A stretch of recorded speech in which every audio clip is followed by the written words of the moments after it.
Comenzar cuando quieras. Ok.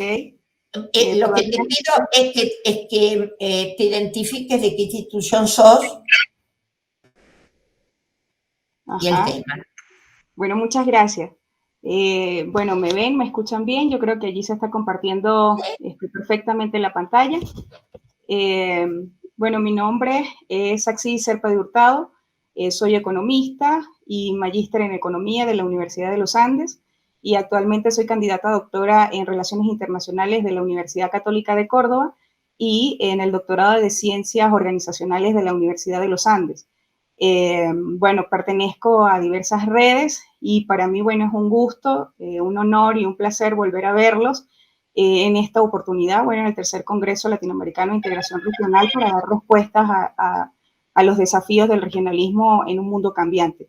Hoy como miembro del grupo número 4 de la red de IDALE, vengo a presentarles a ustedes los resultados de este trabajo de investigación que se titula Interoperatividad Regional del Sistema Financiero de la Alianza del Pacífico en ASEAN como guía del comportamiento organizacional.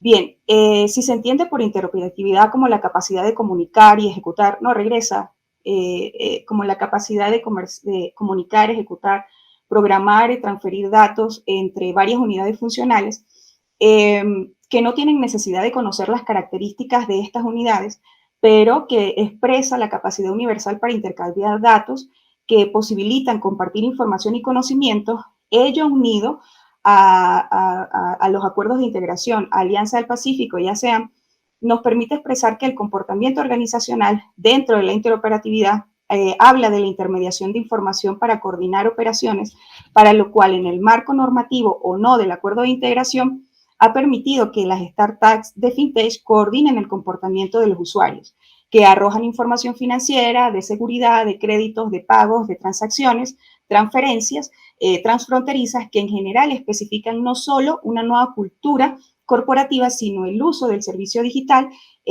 con la capacidad para transmitir información dentro del ecosistema de aplicaciones y dispositivos conectados a una red.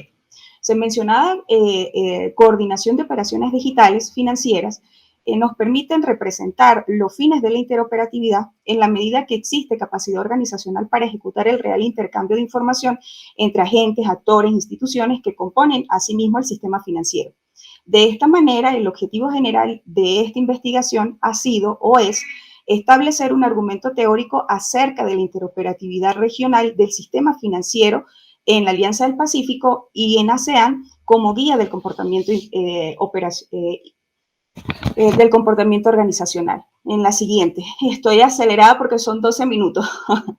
Bien, si partimos del supuesto de que no existe un entorno empresarial adecuado y tampoco un ecosistema y un mercado completamente equilibrado, la teoría del comportamiento organizacional es una guía que nos permite demostrar cómo las organizaciones tecnológicas son un actor cuya capacidad de innovación y competencia les permite, ¿verdad?, avanzar en la integración financiera de dos o más mercados. En la teoría del comportamiento organizacional se expresa que la interoperatividad se concentra en desarrollar capacidades, competencias y colaboración técnica que a nivel de organizaciones y en especial de la industria financiera ha permitido reconstruir el comportamiento de los empresarios, de los trabajadores en el ámbito de la innovación y las redes. Siendo esto así, la interoperatividad del sistema financiero representa entonces la fuente estructural del comportamiento organizacional que se evidencia en el aprendizaje humano dentro de la innovación, dentro de los nuevos modelos de negocio, de los nuevos usos y desarrollos de los procesos interrelacionados en la dinámica tecnológica y digital dentro del nuevo mercado financiero, ahora denominado ecosistema financiero, que es flexible, que es adaptable a todas las particularidades de la personalización de la información y el acceso, uso de los servicios financieros. En todo esto, la startup de FinTech, como organización exponencial tecnológica y empresa electrónica, establece un vertiginoso y acelerado crecimiento de las finanzas globales, desarrollando un mercado financiero regional que apoya la integración financiera mediante plataformas digitales a la capacidad y avanza en la capacidad dinámica para la interoperatividad organizativa de la administración. Ahora bien, si la startup en la actualidad de la tercera mitad del siglo XXI gestiona conocimiento comportamiento acerca de la funcionalidad de las pasarelas de pago mediante Visa, Mastercard o mediante la transmisión de datos financieros en tiempo real. También apoya la inclusión financiera por medio de la integración de usuarios, proveedores de servicios, productos de bajos costos, con la capacidad de conectar, ¿verdad?, bancos tradicionales con plataformas digitales de pago y ahorro.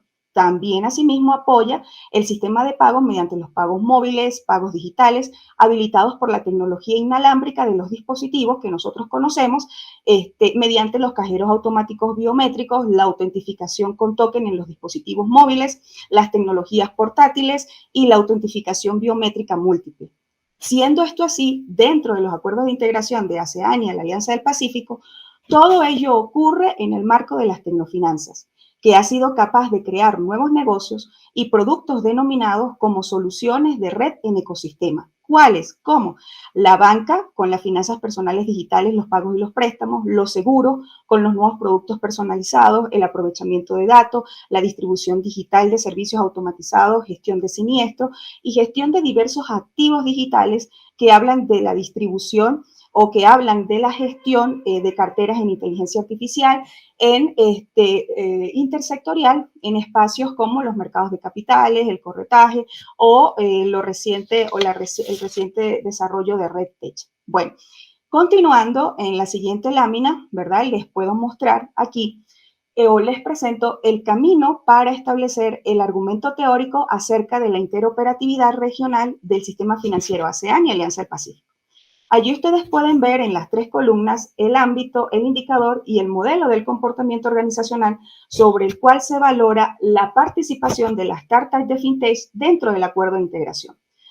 En el primer ámbito, en el ámbito de la innovación, como la sincronía, innovación, creatividad, que habla de un modelo de comportamiento organizacional factual, conceptual, explicativo y metodológico, podemos hacer referencia a que las organizaciones de tipo startup se refieren a los hechos. Entonces, ¿a cuáles hechos? Dentro del acuerdo de integración, la startup expresa una funcionalidad dentro del ecosistema digital que le permite, número uno, la movilidad de activos, pasivos, capital exteriores brutos de los países en relación al Producto Interno Bruto. Y número dos, la transmisión de valor de los activos ponderados exteriores más los pasivos de los países declarantes con respecto a los socios. Esto quiere decir que ocurre, que existe, de acuerdo al proceso de integración. Ahora la organización Startups de FinTech funciona y hace funcionar el mercado financiero a partir de la interoperatividad.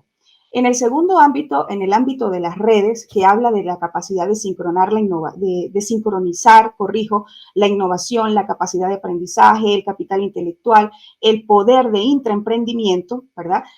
Ubicado, desarrollado dentro de los ecosistemas y que a su vez en el modelo de comportamiento organizacional, la startup realiza actividades de manera formal y explicativa, hace referencia explícita a la forma en la cual, ¿verdad?, este tipo de organización acepta la convención, es decir, que se adapta a la norma, se adapta a la regulación, forma parte del mercado financiero dentro del acuerdo de integración, pero se ajusta a las regulaciones que están vigentes dentro del acuerdo. En el último ámbito, que es el ámbito de la interoperatividad, ¿verdad?, definida como la capacidad de unir distintas variables al modelo interno del acuerdo de integración, al modelo externo del acuerdo de integración, al modelo de actividad de la organización startup. Entonces, allí, este tipo de organización hace referencia a la expresión directa del silencio. ¿Qué significa esto? Bueno, esto significa que dentro del proceso y de la dinámica exponencial que se presenta en la realidad, que ha reinventado la comunidad en red y la transformación de las finanzas, entonces genera una especie de cualidad al respecto de la deslocalización del conocimiento que se comparte en una fuente abierta, ¿verdad?, de conocimiento y que crea entonces y gestiona datos, experiencias y crea nuevos negocios. Ok, siguiente.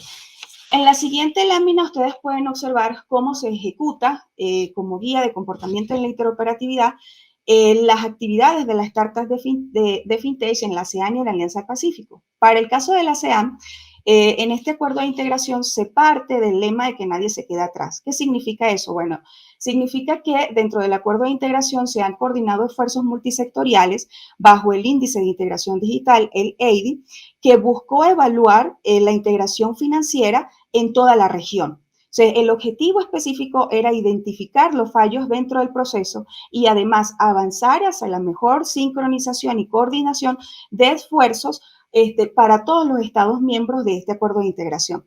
Eso dio lugar entonces a la profundización, a la creación y al fomento del desarrollo de la nueva economía digital con el apoyo público regional, que finalmente se concretó con una amplia política educativa de innovación para el aprendizaje. Experiencias positivas alrededor de este acuerdo de integración y de experiencias particulares de países en Brunei Darussalam, en Malasia, en Singapur, Indonesia, Filipinas, Tailandia y Vietnam, que más adelante lo vamos a observar en una tablita resumidamente cuáles han sido los ámbitos, cuáles han sido los indicadores y cuál ha sido el comportamiento organizacional en este acuerdo de integración. Siguiendo dentro de esta exposición, en la Alianza del Pacífico, en la siguiente lámina, en la Alianza del Pacífico podemos observar nosotros en el 2007, cuando se inicia, ¿verdad?, el desarrollo del proyecto de Startup de FinTech en la región, se enfocó específicamente en políticas para las nuevas alternativas de financiamiento, para desarrollar nuevas alternativas de financiamiento. Ello obviamente estuvo concentrado o estuvo apoyado bajo una caja o un sandbook regulatorio donde Perú, México y Colombia trataron o observaron y reconocieron la necesidad de la existencia de regulaciones que permitieran orientar de manera adecuada los servicios que eran innovadores dentro del sector financiero, los mecanismos utilizados, las responsabilidades que debían asumir a sí mismos los participantes dentro de esta nueva dinámica de organización, dentro del sistema financiero. Las experiencias positivas han sido el caso de Perú, el caso de México y el caso de Colombia, donde hoy alrededor de 273 emprendimientos están operativos en Colombia, 148 en Chile y 54 en Perú y 84 en México. Bien, en la siguiente lámina, ¿verdad? Allí, resumidamente, se muestra el acuerdo de integración. Arriba vemos el acuerdo de integración ASEAN, abajo vemos el acuerdo de integración Alianza del Pacífico y observamos la tablita que inicialmente les mostré como camino para establecer un argumento teórico y explicar el comportamiento y explicar a la interoperatividad como guía de comportamiento en el sistema financiero regional. Observamos allí, bueno, en el ámbito, en los indicadores, en las variables y en el modelo de comportamiento, algo que es importante y destaca en el avance que ha tenido un acuerdo de integración al respecto de la integración de su mercado financiero, utilizando las nuevas tecnologías en comparación a otros. En resumidas cuentas, ¿verdad? El acuerdo ASEAN, el proceso de interoperatividad o el mecanismo de interoperatividad ha guiado el comportamiento a partir de los tres modelos que previamente les mencioné: el modelo de innovación y creatividad, el modelo de red y el modelo de interoperatividad. A partir de realidades dentro del acuerdo de integración factual, conceptual, explicativo, formal y de experiencia y tácito. Quiere decir que entonces las organizaciones de startups de fintech en la ASEAN cubren lo que ocurre dentro del acuerdo de integración, las normas que forman parte del acuerdo de integración y la realidad que está en el contexto interno y externo del acuerdo de integración. En comparación o en contraste a la Alianza del Pacífico, hasta el momento, piense en 2023, solamente han avanzado hasta el escenario formal y de experiencia. ¿Qué significa? Que aún están entonces avanzando dentro de la capacidad de adaptación para las regulaciones, para la normativa, para todo aquello que forma una convención o que hace una convención de todos quienes forman parte de este acuerdo de integración. Y finalmente, en las conclusiones, bueno, les puedo ofrecer y pueden extender esta información en el trabajo que desarrollé, donde se muestran las redes y la forma como funciona de manera muy particular en las empresas de startup ubicadas por casos, cómo se relacionan o cómo interoperativizan el mercado financiero, pero a manera de conclusión puedo decirles que, bueno, que este tipo de organización no representa en la realidad actual un negocio que busca una forma jurídica o una forma mercantil. En su esencia busca establecer una concepción colaborativa y una concepción de comportamiento de solución de problemas y necesidades que se encuentran dentro del entorno tecnológico. Bueno, muchas gracias. Creo que no he quitado más tiempo del que me dispusieron, y si utilicé un poco más de tiempo, pues pido disculpas. Muchas gracias, y para profundizar, pues bueno, los invito a leer el capítulo que fue entonces escrito para este trabajo. Bueno, muchas gracias. No, en realidad, es decir, tenías 20 minutos de exposición, no 12, tenías 20 minutos, así que te redujiste en el tiempo. Pero bueno, las preguntas son al final. Bueno, ahora Enrique no está. Tal es Enrique Nacimiento. Estaba presencial, profe Cairo, tú. Sí, ¿me escuchan ustedes? Sí. Sí, bueno, entonces voy a empezar mi ponencia. Gracias, Cairo.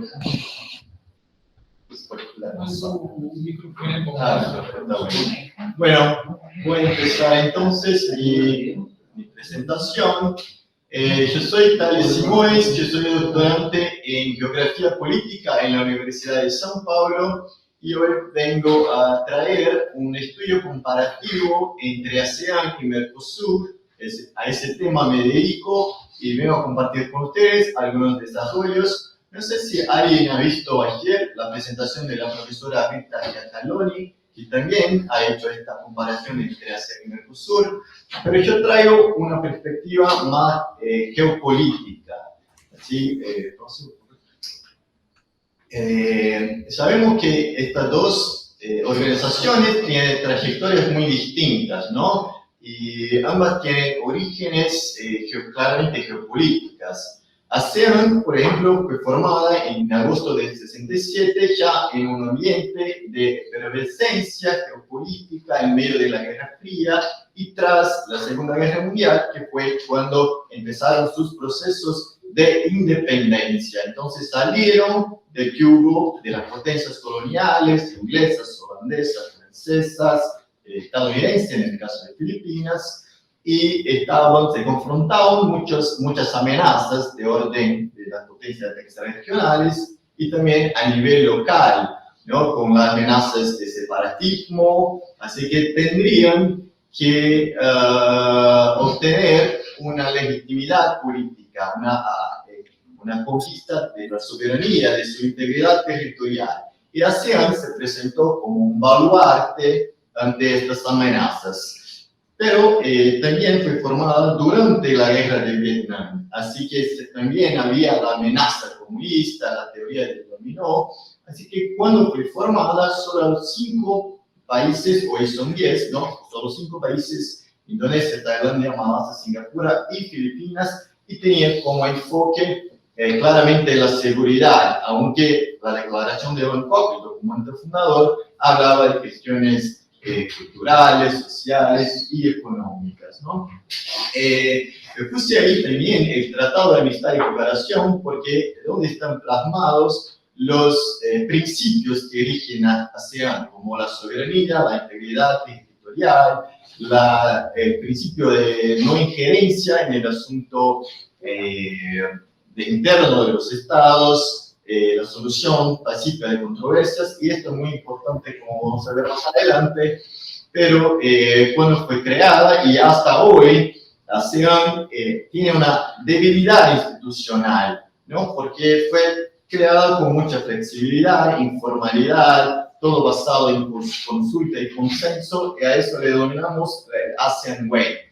Y bueno, tras la invasión y ocupación de Camboya por Vietnam, ASEAN ha logrado un plan de paz, así que hubo una credibilidad diplomática internacional muy importante y significativa. De manera que en la Guerra Fría, con el fin de la Guerra Fría, el fin de la amenaza comunista, con los vientos globalizantes, regionalismo, apertura económica, ASEAN ha ingresado en un nuevo periodo. En 92 creó la zona de libre comercio y hubo un crecimiento también de su comercio internacional con la admisión de nuevos miembros, de antiguos rivales, y eso ocurrió hasta la crisis financiera del 97, que fue aplastante en países como Malasia e Indonesia, y mostró algunas limitaciones de ASEAN, la dificultad de dar respuestas coordinadas, ¿no? De manera que, y también quiero resaltar que ASEAN, aunque haya ingresado más en las cuestiones comerciales, no dejó de lado la arquitectura de seguridad regional. Así que ha creado en el 94 el Foro Regional ASEAN, en el 2005 la Cumbre de Asia del Este, que son foros de diálogo, de seguridad, que tienen ASEAN en su centralidad y atrae potencias extrarregionales y regionales para debatir este tema. Y también, a partir de la crisis del 97, también creó nuevos mecanismos de cooperación, como por ejemplo ASEAN +3 con Japón, China y Corea del Sur. ASEAN entonces, a lo largo de los años 2000, empezó también para salir con respuesta a la crisis, empezó a establecer tratados de libre comercio con sus socios regionales, Australia, China, India, Japón, Corea del Sur, Hong Kong, y recién también el Acuerdo de Asociación del Pacífico de 2016 y el RCEP, ¿no? Que es el megaloc, el acuerdo comercial más grande del mundo, que pueden ver ahí. Y en las últimas 2 décadas, el crecimiento de ASEAN ha sido increíble, ¿no? Con alrededor del 5% al año en la región. Así que, y eso está basado en el modelo que ha elegido, porque ASEAN y Mercosur, a lo largo de los años 60, 70, 80, han adoptado el modelo de industrialización por sustitución de importaciones. Y bueno, cuando ha adoptado este modelo en los años 80, había 2 opciones: el modelo de integración financiera, que es lo que adoptamos nosotros en Latinoamérica, y ASEAN ha adoptado el modelo de industrialización con promoción de exportaciones, que es un modelo más que le dio más enfoque en las manufacturas, en los electrónicos, en productos más tecnológicos, y por eso del crecimiento económico significativo de ASEAN, ¿no?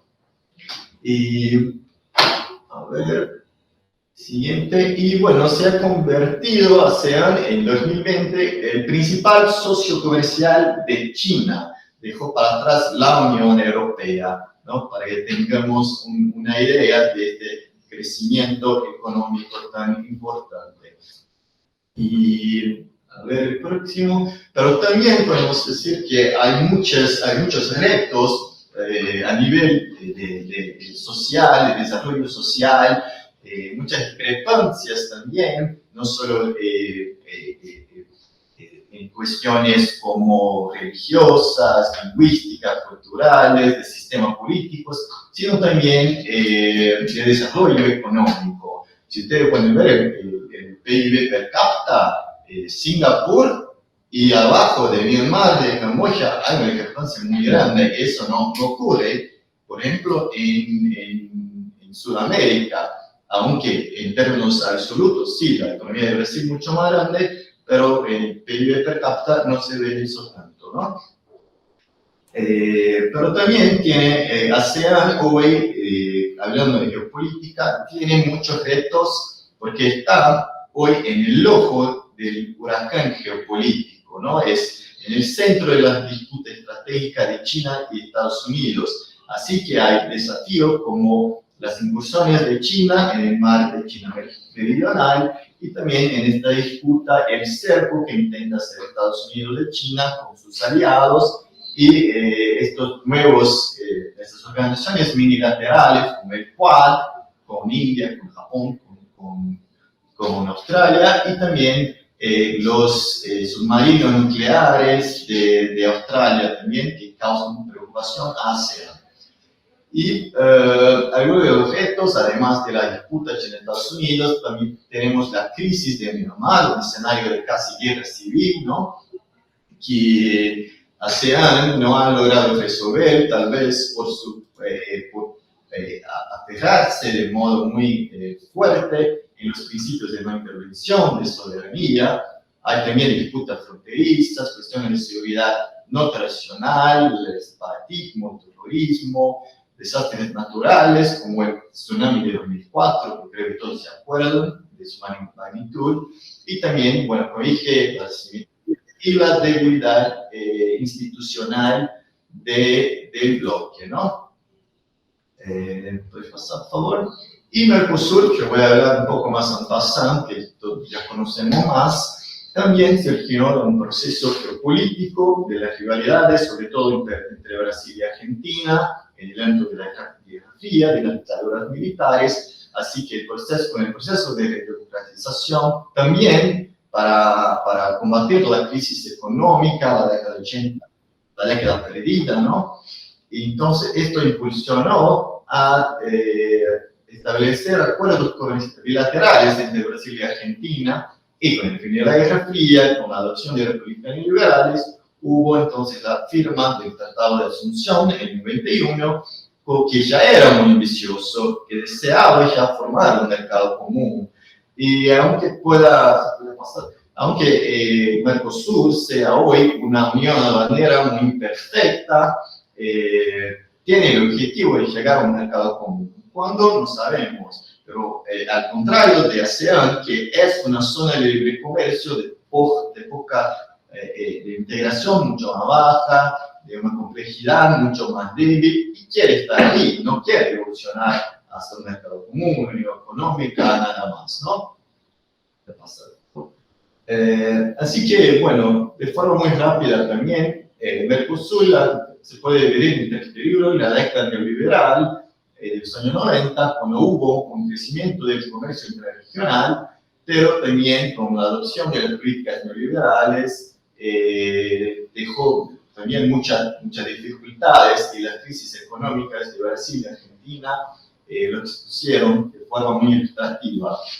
Y eso abrió espacio para la marea rosa en los años 2000, ¿no? Que también hubo un crecimiento significativo del comercio intrarregional, y también hubo una densificación de la institucionalidad del bloque, ¿no? Fue creado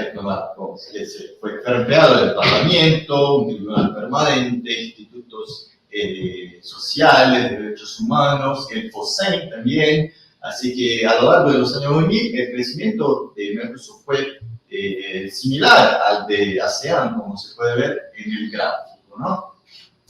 Y esta última década es la década del estancamiento, de la crisis multidimensional. Yo creo que los puntos de inflexión son la deposición del presidente paraguayo Fernando Lugo en 2012, y a partir del 2013 la crisis económica en toda la región, ¿no?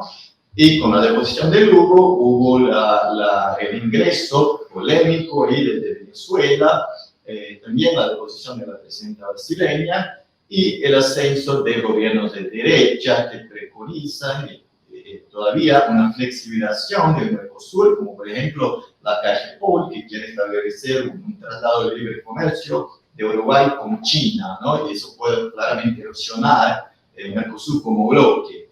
La suspensión de Venezuela, y vemos que durante la pandemia, de forma muy ilustrativa, no tuvimos respuestas coordinadas entre sus miembros. Y aquí se ve de forma muy clara el estancamiento, el crecimiento del PIB durante estos años. Si uno se compara con ASEAN, que está ahí en azul, claro, incluido a Venezuela, así que los números son todavía más impresionantes, pero eso nos pone a pensar en el modelo de integración financiera, de dependencia de las oscilaciones de los precios de los productos primarios, minerales, cuando, por ejemplo, el petróleo, cuando cayó en 2013, el efecto sobre la economía de Venezuela fue aplastante, ¿no? Y de otros productos también. Así que eso nos pone a pensar en el modelo que hemos adoptado, al contrario de ASEAN. Y eso se puede ver también, la dificultad de tener acuerdos de libre comercio, ¿no? Hoy están en vigor solo dos con Mercosur, Israel y Egipto. Otros necesitan ratificación y algunos también están como hay un escepticismo, por ejemplo, con el acuerdo con la Unión Europea, de manera, porque fue firmado de manera muy apresurada, con fines políticos, ¿no?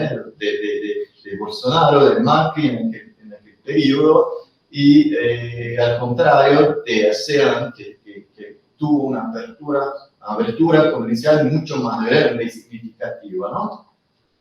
Y podemos entonces poner los retos de Mercosur como cíclicos y estructurales. Entre los cíclicos, la inestabilidad política, las crisis económicas, los choques exógenos, la suspensión de Venezuela, el decretado de la Universidad de Bolivia, el Tratado de Libre Comercio que intenta Uruguay con China, la insuficiencia del Tratado de Libre Comercio y también esto con la Unión Europea que recién he dicho.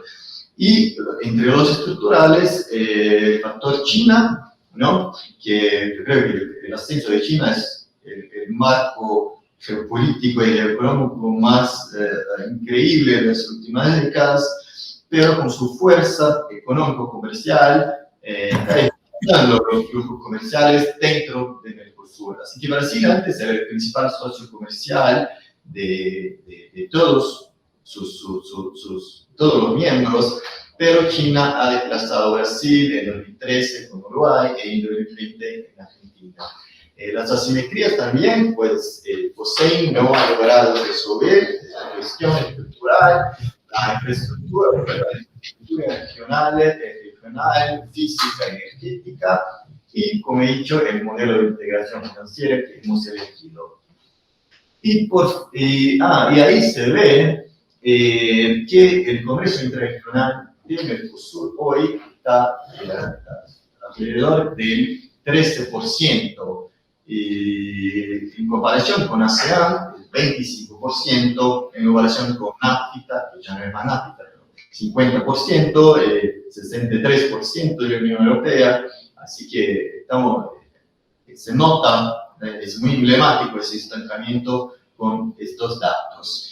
Y por fin, entre mis consideraciones finales, yo creo que es muy importante comprender las particularidades, las idiosincrasias de estas instituciones regionales del sur global. Y creo que tenemos que moderar, de alguna manera, el papel de la Unión Europea como modelo referencial. Claro que es el modelo más avanzado, que tenemos mucho a aprender, pero por otro lado, también, ¿cuáles son los objetivos de estas instituciones del sur global? ASEAN no quiere ser más que una zona de libre comercio. Mercosur quiere ser un mercado común, no sabemos cuándo va a llegar a esto, pero salir un poco de esta visión un poco etnocéntrica que tiene Europa como gran modelo referencial y tratar de tener en cuenta los factores domésticos, regionales y globales de nuestras regiones. Y también decir por fin que hoy yo creo que ASEAN, a pesar de su debilidad institucional, está mucho más preparada para enfrentar los retos de la revolución 4.0 por el modelo que ha adoptado, aunque esté en dificultades geopolíticas, lo que no pasa a nosotros en Mercosur. Mercosur se ve en un proceso de desindustrialización muy fuerte, de reprimarización de su economía, y por eso creo que se está quedando para atrás cada vez más. Bueno, muchas gracias y espero sus preguntas. Bueno, muchas gracias, Tales Enrique. Félix, es tu turno, Félix Peña. Activé el micrófono, ¿se escucha? Sí. Entonces hablo. En el primer párrafo del papel que distribuí, que se supone que es una ponencia, señalo algo que creo que, en mi opinión, tenemos que tener muy en cuenta. Lo que señalo es que el futuro del acuerdo de asociación entre el Mercosur y la Unión Europea sigue siendo incierto. ¿Qué quiere decir esto? Muy simple. Es posible que se concluya y que entre en vigencia, pero también es posible que no se concluya y no entre en vigencia, tal como están las cosas en este momento. Pero sobre todo tal como han estado las cosas a través de los 20 o 25 años en que hemos estado desarrollando la idea de una integración, una convergencia entre la Unión Europea y el Mercosur. Y digo esto al comienzo de mi presentación porque creo que es lo que tenemos que tener en mente en este momento. Es decir, no poner tanto en discusión sobre si queremos o no actuar, trabajar juntos con la Unión Europea, sino que poner en discusión sobre si ya estamos de acuerdo con ellos en cómo hacerlo. Y esto es algo muy importante para cualquier proceso de integración que se ha desarrollado hasta el momento en el mundo, en la región, que han participado nuestros países sudamericanos.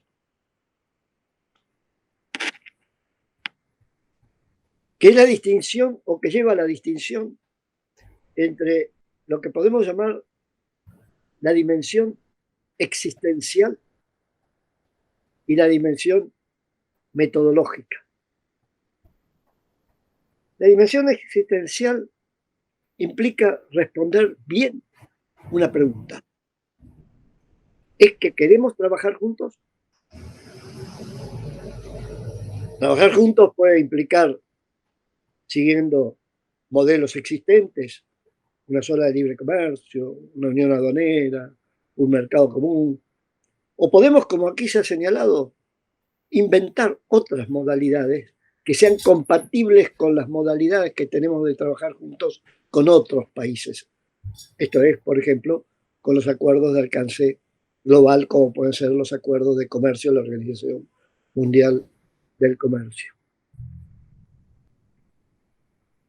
Y eso nos lleva a lo que creo que hoy es el tema principal sobre el cual debemos trabajar, particularmente para quienes nos dedicamos a enseñar o a escribir, para ayudar a entender de qué estamos hablando. Y la dimensión existencial implica, en definitiva, si vamos a la esencia de la definición existencial, si queremos trabajar juntos o no. En inglés lo pondríamos working together. Uno podría decir, bueno, what that means, ¿qué significa working together? Muy bien, veamos qué hemos puesto en blanco y negro sobre cómo queremos trabajar juntos. Y ahí entonces entramos a la dimensión metodológica. Tengo la impresión que esto es muy importante porque, por lo menos para mí, y creo que para todos los que estamos aquí, la dimensión existencial del Mercosur no la podemos poner en discusión. Podemos poner en discusión incluso el nombre. Ok, el nombre refleja una forma de trabajar juntos. Lo que sí tenemos que tener claro, particularmente cuando tratamos de explicar esto y formar gente y ayudar a entender las realidades, Lo que sí tenemos que tener claro es las diferencias de métodos que existen para poder llevar adelante la idea de trabajar juntos. Y eso nos lleva a precisar, que es lo que pongo en algún lugar en mi papel, a precisar las 3 dimensiones necesarias para enfocar la idea de trabajar juntos entre naciones soberanas.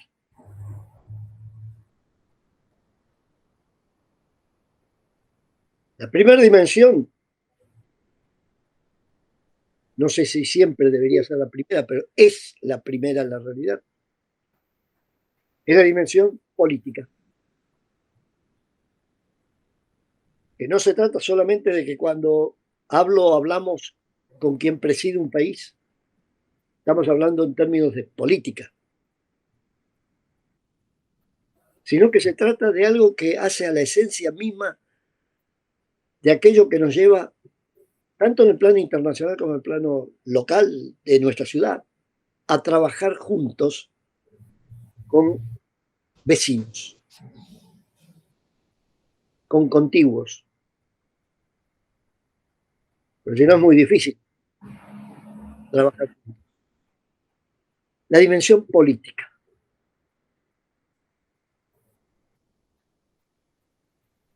La segunda dimensión es la económica.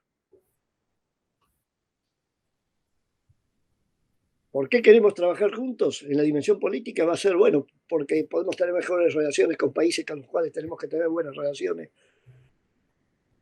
Vamos a dar argumentos que en el fondo son argumentos de poder. En la dimensión económica vamos a estar pensando en términos del impacto del trabajo conjunto en términos de crecimiento económico, de inversiones, de capacidad de producción, de generación de empleo o de beneficios que en el plano social surgen de que podamos hacer cosas bien en el plano económico. Por tanto, lo económico incluye lo social. Y eso es una dimensión central. Hay una tercera dimensión, que creo que es también tremendamente importante, que es la dimensión jurídica. ¿Qué quiere decir esto? Bueno, vamos a trabajar juntos conforme a reglas. Yo estoy hablando contigo, me pongo de acuerdo, vamos a trabajar juntos, demás, y a la mañana siguiente me encuentro de vuelta contigo y resulta que has cambiado y ya no estás de acuerdo en trabajar juntos. Y bueno, entonces, así no se hace. Supone reglas. Reglas quiere decir que no podemos alterarlas unilateralmente.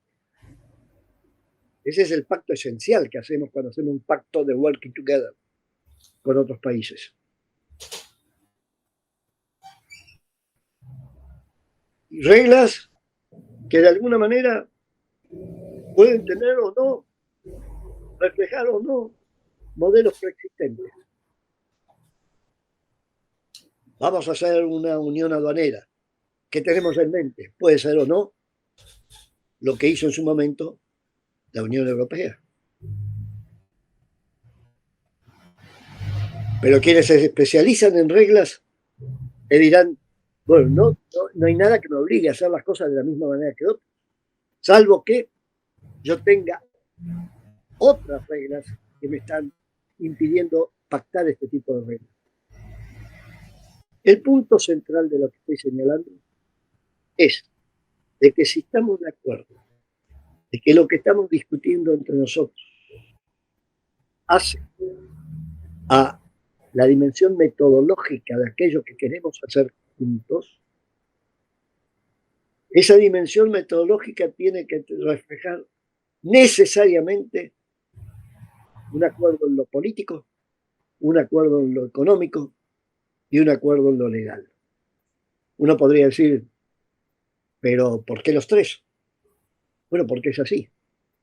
Porque, y no se me ocurre ningún ejemplo que pueda dar. Imaginemos que estoy dando clase y se me olvidaron todos los buenos ejemplos y demás, y de repente se me ocurre uno que es excesivamente simple. Y la experiencia me indica que los buenos ejemplos son los simples, lo que entendés casi sin tener que leer nada, ningún libro. Y es un ejemplo que deriva de un hecho, del hecho que soy padre, tengo hijos, 5 varones. Ahora son grandes, grandotes, tienen ellos hijos también. Pero hace 30 años o más, esos hijos varones muchas veces jugaban al fútbol con otros hijos varones.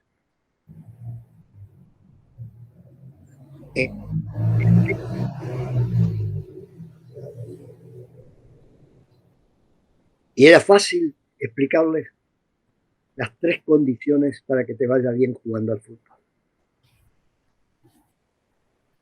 La primera condición es que quieras jugar y tengas capacidad para jugar, que es en cierta medida la condición política.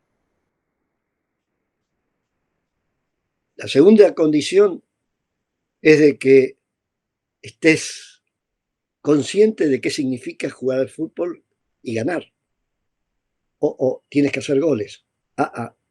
Sí, pero si no, el juego de fútbol no tiene ningún objetivo para un chico de 10 años, 8 años que pregunta cómo jugar al fútbol. Y finalmente le dices, sí, pero además, tercera dimensión, tienes que cumplir con las reglas. ¿Qué quiere decir eso? Normalmente un chico te diría, viejo, no seamos tan formales, que hay reglas. Bueno, ¿qué? Bueno, muy bien. Entonces, vas a jugar sin saber que del otro lado tiene que haber un número exacto de jugadores que de tu lado. Si estamos haciendo un juego muy formal, serían 11 jugadores. No 20 y 50 versus 5. Y así podés ir repitiendo reglas, hasta llegar a la regla clave que te ayuda a entender de qué estamos hablando. Que es, el objetivo es meter la pelota dentro de un arco. A esa pelota no la podés meter como alguna vez lo hizo algún gran jugador en un campeonato mundial de fútbol con la mano.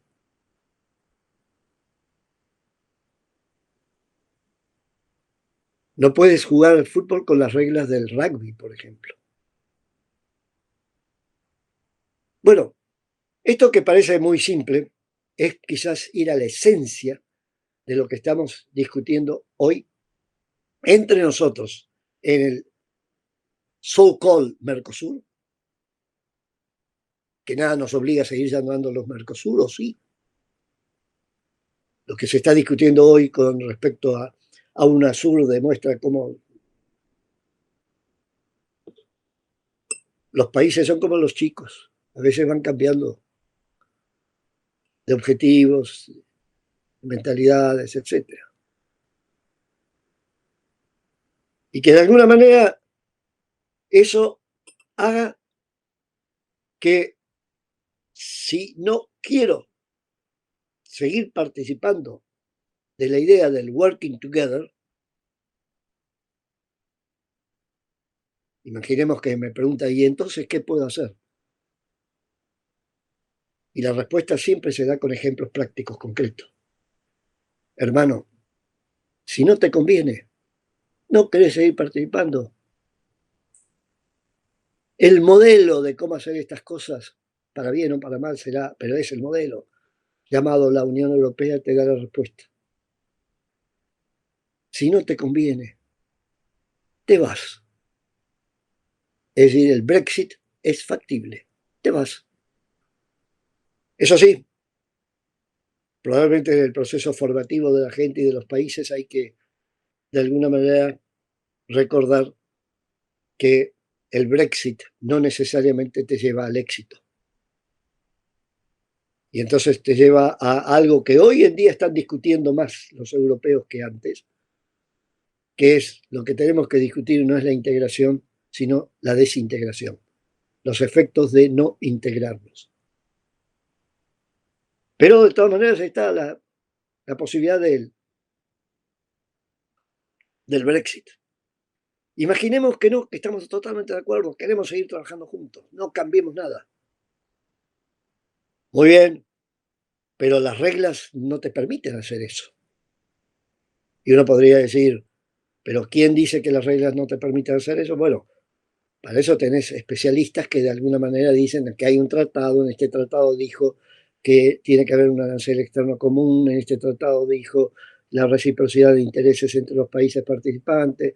Y entonces lo que tenés que hacer es preguntarte, ¿pero por qué diablos se dijo eso en el tratado? ¿Por qué me até las manos de esa manera?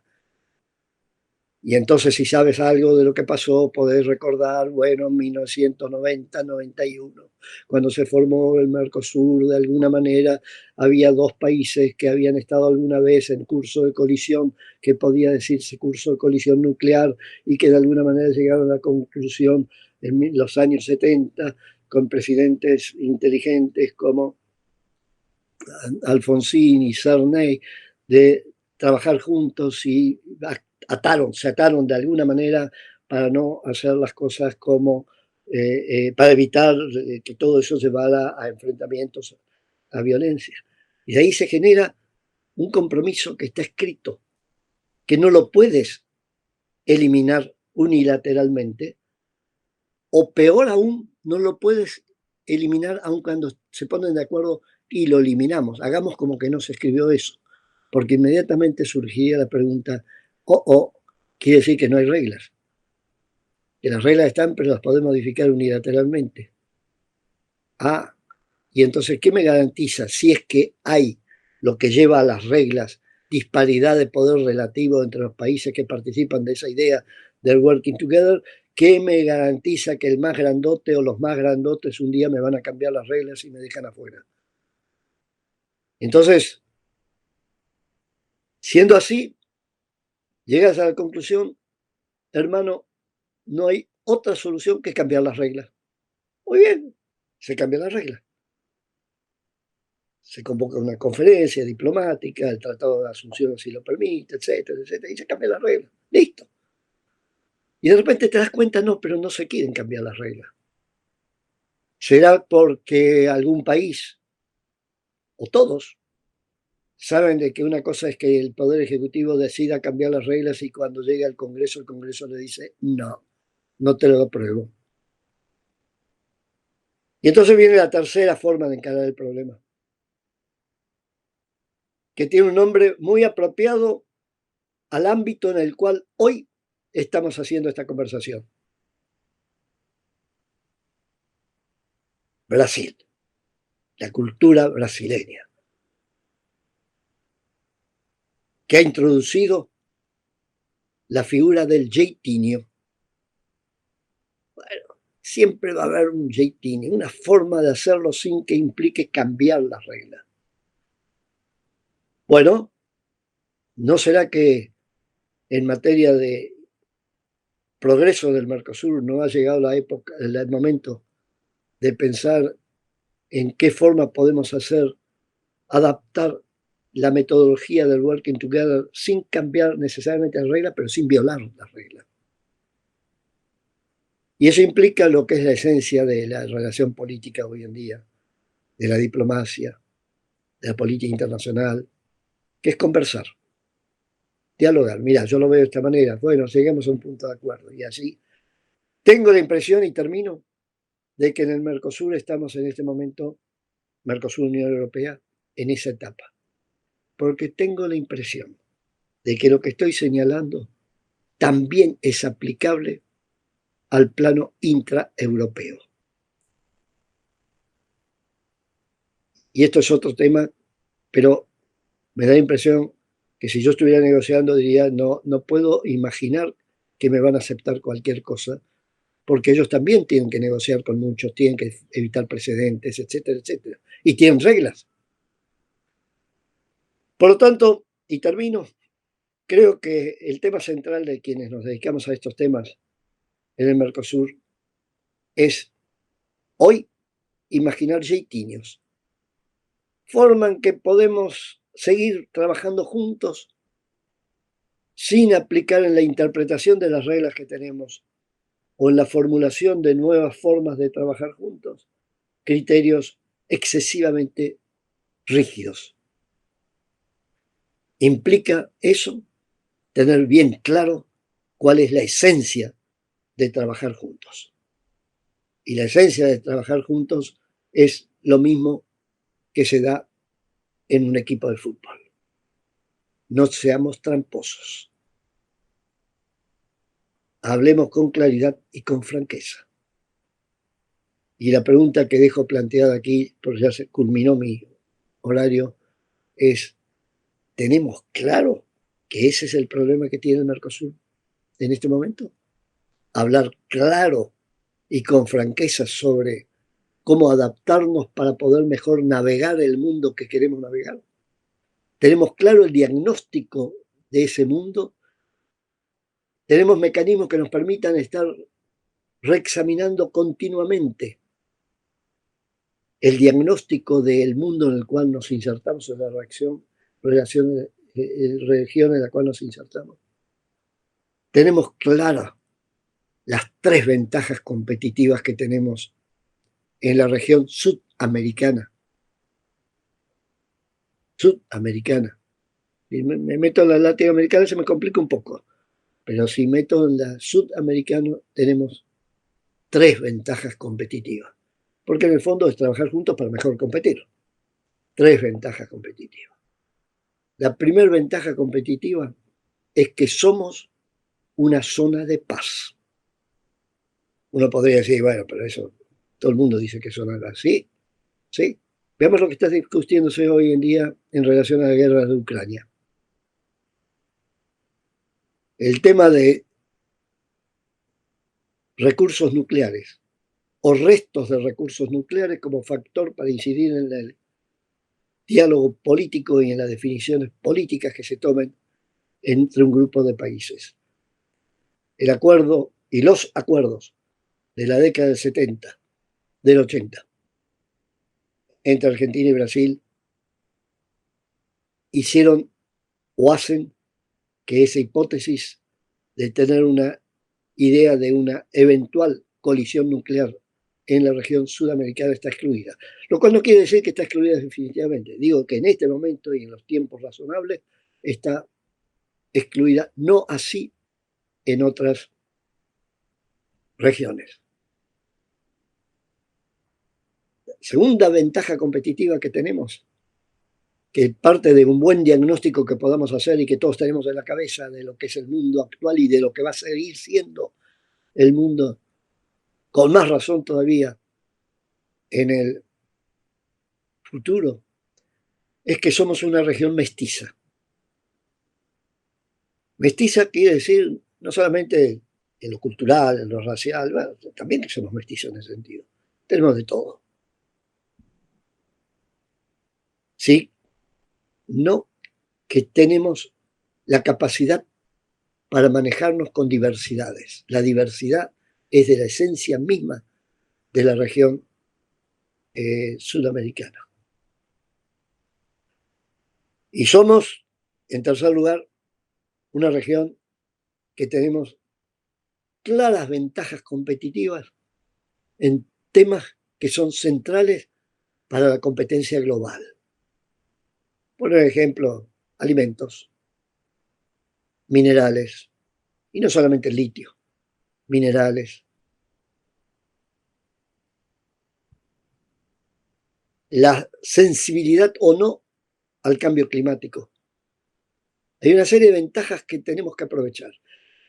Pido disculpas porque creo que me extendí algunos minutos, que fue lo que me dejó de regalo la profesora Satsidi. La profesora Serpa. Gracias. Profe Félix, la profe de Noemí tuvo un problema de conexión, ya ahorita retorna. Entonces, pues para que podamos ir continuando con el profesor Sergio Caballero, que propone la ponencia política exterior de España hacia América Latina como puente birregional, espacio para la redefinición. Profe Sergio. Hola, buenas tardes. Bueno, buen día en Brasil. La verdad es que buenas tardes desde Europa. Creo que se ve bien la presentación, sin problemas. Lo primero, saludaros a todos. Una pena no poder estar en Sao Paulo con los que estéis allí y un placer compartir con todos los colegas de Gridale. Es complicado hablar después de Félix. Muchas ideas nos ha dejado encima de la mesa. Voy a intentar entroncar con algunas de las cosas que nos ha planteado y de alguna manera, si soy capaz de pasar las diapositivas. Sí. Esto, lo que aquí os traigo va a ser es parte de un proyecto Jean Monnet, una publicación que ya está en curso, pero creía que era interesante para intentar, en esa línea de que decía Félix, ver no solo aquí el acuerdo Unión Europea-Mercosur, sino el relacionamiento entre ambas regiones y, sobre todo, intentar circunscribirlo a un momento muy específico, que es la actual coyuntura, como veremos al final de la presentación. Para esto me veo obligado a hacer una suerte de recapitulación de la evolución histórica de la política exterior española hacia América Latina, intentando enfatizar algunos de los elementos. Voy a sintetizar mucho porque, bueno, algunos de los elementos serán más que conocidos por el auditorio y además, bueno, ahí está escrito y habrá luego la oportunidad de verlo con mayor detenimiento. Lo primero se parte desde una visión de política exterior muy tradicional, ¿no? Esa idea de intentar compaginar lo que es el interés nacional y los valores culturales. Entonces, se intenta mirar a la región latinoamericana desde una visión deliberadamente, en este caso, como os ha comentado antes, eurocéntrica o más, para ser más preciso, desde la visión de España y cómo desde España se proyecta hacia América Latina y cómo eso impacta en el resto de la Unión Europea. Una visión, por tanto, de política exterior, como decía, de interés, de valores, pero también entendiendo como una pluralidad de actores en pugna y que no es algo consolidado, sino que va a depender de distintos elementos ideológicos y de la correlación de fuerzas al interior de cada uno de los estados, ¿no? Como puede pasar en cualquier otro contexto. Por lanzar unas pequeñas pinceladas antes de entrar en esa evolución histórica, se menciona cómo la Unión Europea, de alguna manera, ha sido la gran prioridad de la política exterior española. Podríamos retrotraernos a filósofos, a pensadores como Ortega, ¿no? Y pensar cómo realmente la aspiración de convertirse en un país europeo, en un país normal, por así decir, subyace en esos valores culturales que mencionábamos antes. Pero también, qué duda cabe, la propia proximidad, la vecindad, ¿no? Y ahora, como luego mencionaremos, que se habla de la vecindad oriental en la Unión Europea, lógicamente, por la guerra rusa en Ucrania. La vecindad sur, el Mediterráneo, es fuente importante de la visión de política exterior de España. Menciono algunas cosas que luego voy a ir desglosando sobre esa priorización o esa importancia también de América Latina, lógicamente por un legado histórico-cultural, pero también no hay que desdeñar la dimensión económica. Hablaba también ahora Félix, ¿no? De cuando se metían los goles, pues de alguna manera esas multinacionales españolas cuyos beneficios económicos e inversiones se capitalizan sobre todo en América Latina, y también dimensiones más de soft power o culturales como puede ser el idioma. Hoy estamos aquí hablando español. El español es un arma política, diplomática importantísimo, y no por 47 millones de españoles, sino por el continente latinoamericano, y está bien también recordarlo. Y vamos a intentar ver en qué medida España pues, se funge como una suerte de puente, de bisagra entre las dos regiones. A lo largo del trabajo, esto lo voy a saltar, menciono las SEGIP, las cumbres iberoamericanas, como un caso particular, como un caso de estudio, pero creo que es más interesante que profundicemos en esa evolución histórica para ver dónde estamos ahora. Nos podríamos retrotraer, veo que entre la audiencia hay algunos historiadores o amantes de la historia, No voy a entrar en detalles, pero nos podríamos retrotraer a la colonia, a tiempos de la colonia, a la fecha icónica de 1898 también, o a las dictaduras que asolaron España en el siglo XX y que de alguna manera intentaban reconstruir este pasado nostálgico como si realmente hubiera existido, ¿no? Pero me interesa más ver el periodo eminentemente democrático cuando se gesta esa idea de política exterior española hacia América Latina y cómo puede permear o influir la dimensión europea para ver ese relacionamiento birregional. Voy a un clásico como Celestino del Arenal para intentar entender cuáles son los grandes consensos que se gestan en España a raíz de la formulación de la política exterior en la España ya recuperando la democracia en los primeros momentos después de la dictadura de Franco y las dos grandes claves, como ya señalaba antes, es de un lado Europa y de otro lado Iberoamérica, más allá de que haya otros elementos fundamentales como pueda ser la vinculación con Estados Unidos y el conseguir normalizar ese relacionamiento también con la región y en este sentido, como mencionaré luego, con el propio Mediterráneo, ¿no? Por ir desglosando casi telegráficamente las distintas presidencias, los distintos presidentes que ha habido en España desde entonces, y ya mencionaba esa correlación de fuerzas, la importancia de esa pluralidad de actores a la hora de gestar las políticas exteriores y, por tanto, lo señalo desde una visión bastante presidencialista, que es el caso también de muchos países latinoamericanos, ¿no? En el primer periodo, en el de Felipe González, me interesa sobre todo el periodo final, 90, 91, 95 aproximadamente. Esos últimos 5 años se consideran el lustro por excelencia o la etapa dorada de la diplomacia española. Y sobre todo se debe, he mencionado ya antes de pasar, a las cumbres iberoamericanas, que como sabéis se implementan desde 1991, pero sobre todo hay un elemento fundamental y es que se consigue que la visión española hacia América Latina se europeice o se regionalice, o en otras palabras, que cuando Europa quiere mirar hacia América Latina se intente ver a través de los ojos de España. Gana una suerte de autoridad moral o de legitimidad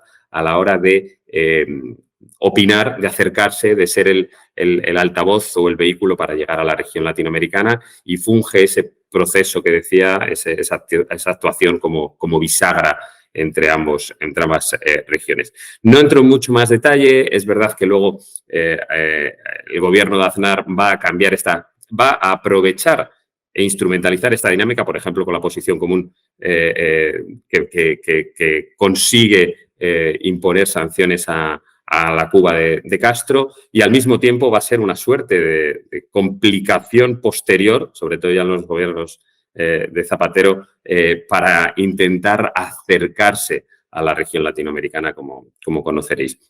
De alguna manera, ese periodo, esos 2 mandatos de Aznar van a suponer un alejamiento de esa visión más latinoamericanista y un alineamiento claramente con la administración de George W. Bush, como bien sabéis.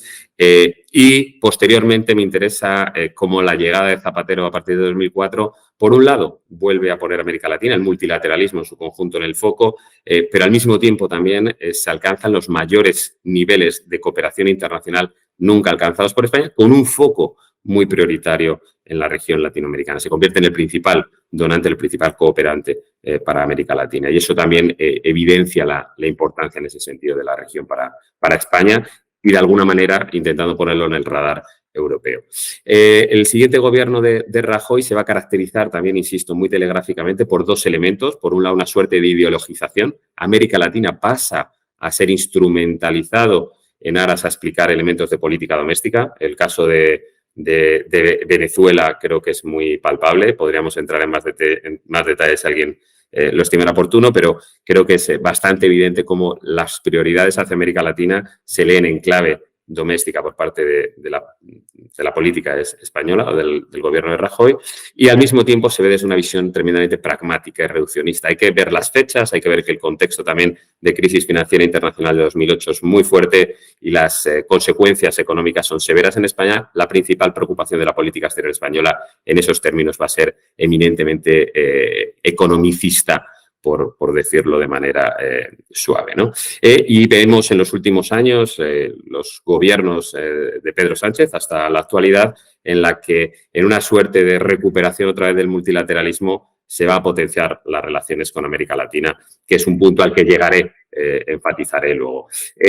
Podemos desglosar más información, creo que no es menester, no es necesario para entender el hilo fundamental de esta presentación, pero podemos aterrizar en un documento importante como es el de abril de 2021, la Estrategia de Acción Exterior, que se aprueba en el actual gobierno, en el que se enfatizan estas características que mencionaba desde España y que luego van a ser importantes para la idea fundamental de esta ponencia.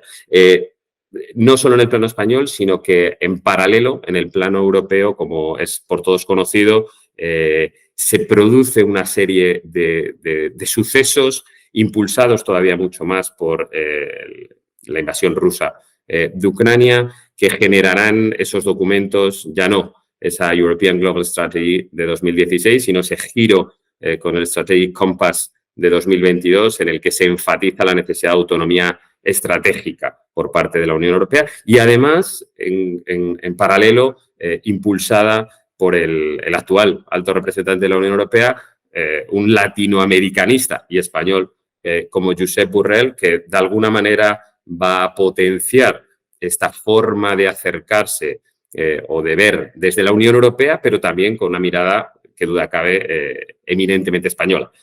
A nadie se le puede escapar que, de hecho, era el ministro de Exteriores del primer gobierno de Sánchez. Por tanto, y quiero ir ya concluyendo, de alguna manera dando este mapa conceptual de dónde estamos, ¿no? Y en qué medida hay margen para una suerte de redefinición. No sé si, como decía Félix, en un plano más existencial o metodológico, pero por lo menos vamos a hacer un diagnóstico de dónde nos encontramos en esa relación birregional. Por un lado, hay factores eminentemente sistémicos y aquí me remito al concepto, a la idea desarrollada por Sanauja de la crisis de globalización, esta idea de creciente desafección sociopolítica, una crisis de representatividad y además la idea de que el cambio climático genera todavía más dificultades en un capitalismo en crisis. Por tanto, asistimos desde la visión de la Unión Europea, pero en un elemento muy sistémico, a esa llamada triple transición, ¿no? Digital, verde y social, que nadie se quede atrás, ¿no? Como se mencionaba en alguna ponencia antes. Eso en el contexto más sistémico. Si bajamos, descendemos al nivel de regiones, lo que podemos experimentar, la evidencia empírica nos habla de que en los últimos años ambas regiones, han mostrado un creciente desinterés mutuo. No se han mirado, no han estado en el radar, por distintos motivos. América Latina, bueno, sería extenso mencionar todas las razones, pero como alguien diría, hay un nuevo chico en el barrio. China es un gran actor en América Latina que es capaz de seducir, de captar gran parte de atención mediática, política, económica y de todo índole.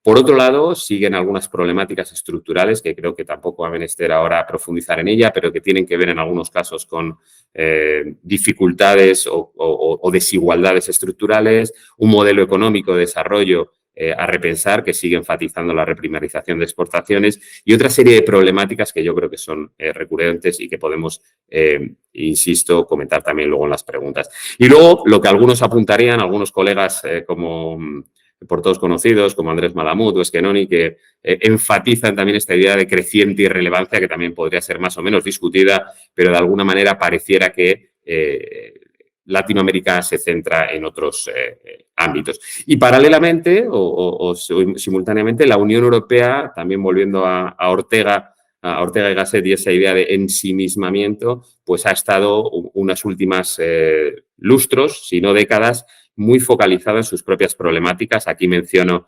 desde crisis económica y del euro, a raíz de la crisis financiera internacional, hasta la crisis de valores que se evidencia con la falta de acogimiento a los refugiados de la crisis siria, o el creciente peso de la extrema derecha y ciertas ideas precisamente antieuropeas en el seno de la Unión Europea. Por tanto, cada una de las dos regiones pareciera que mirando más hacia otros lugares. Esto se puede evidenciar por ejemplo, en las cumbres. Como bien sabéis, cumbres Unión Europea-CELAC, tuvimos la primera en el 2013 en Santiago de Chile, 2015 en Bruselas, y desde entonces pues, se produce este mutuo vacío, esta falta de interés y bueno, la imposibilidad mutua de hablar o de hacer cumbres al más alto nivel. No obstante, y aquí es donde se abre la valoración a la coyuntura, si queremos verlo así, al contexto actual, a qué es lo que, en qué punto nos encontramos, pareciera, y lo digo con muchos interrogantes, que se abre una ventana de oportunidad para una suerte de redefinición. Redefinición entendida en la medida en la que ya mencionaba a principios de los 90, a la posibilidad de que España vehicule un acercamiento de la región europea, de la Unión Europea, hacia América Latina. Dicho de manera muy sencilla, hablaba antes de metáforas simples o ejemplos simples, Félix, simplemente como poner el radar y hacer ver que América Latina puede ser un actor fundamental para España. Eso se canaliza de distintas maneras, de alguna manera, en cierta medida, ahora, este segundo semestre del 23, España ostenta la presidencia europea. Es verdad que la reciente convocatoria de elecciones, de alguna manera, desvirtúa o dificulta la forma de canalizar o maximizar esta presidencia europea, pero sí que le da la posibilidad de liderar ese foco. Es muy sintomático que esta cumbre del 17 y 18 de julio al más alto nivel, que por primera vez en 8 años se va a volver a realizar, no se ha elegido que sea en España, lo cual podría tener incluso, bueno, cierta relevancia a nivel de política doméstica, incluso más antes de las elecciones recientemente convocadas, sino que se pretende convencer, seducir al resto de capitales europeas de que América Latina ha de estar bajo el radar europeo, ha de ser considerado como un actor relevante. También en parte por esos 3 ventajas competitivas, ¿no?, que señalaba Félix en la anterior presentación. Por un lado eso, por otro lado, ¿qué duda cabe? Que el vehículo, el que lo sponsoriza, por así decir, como ya se ha mencionado antes, es el alto representante de la Unión Europea, es un español latinoamericanista y que reiteradamente ha mencionado la necesidad de maximizar o de potenciar unas relaciones Unión Europea-América Latina que están por debajo de lo que de su potencialidad o de lo que pudiera esperarse. Y luego un último elemento que yo creo que es importante incorporar en esta dimensión coyuntural, que es el conflicto entre Rusia y Ucrania.